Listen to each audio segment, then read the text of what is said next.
से जहां पर बर्फीले तूफान की चेतावनी जारी की गई है। आज शाम तक बर्फीले तूफान की चेतावनी जारी की गई है। लोगों को सतर्क रहने की सलाह दी गई है। तो गांदरबल से इस वक्त की बड़ी खबर आप तक पहुंचा रहे हैं, जहां भारी बर्फबारी और खराब मौसम को देखते हुए प्रशासन ने आज शाम तक एवलांच की गंभीर चेतावनी यहां पर जारी की है। लोगों से विशेष सावधानी बरतने की अपील की गई है।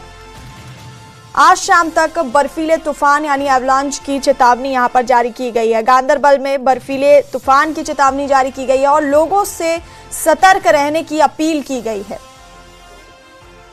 तो बर्फबारी और खराब मौसम को देखते हुए प्रशासन ने बर्फीले तूफान की चेतावनी जारी की है और ऊंचाई वाले इलाकों में रहने वाले लोगों को विशेष सावधानी बरतने की सलाह यहां पर दी गई है।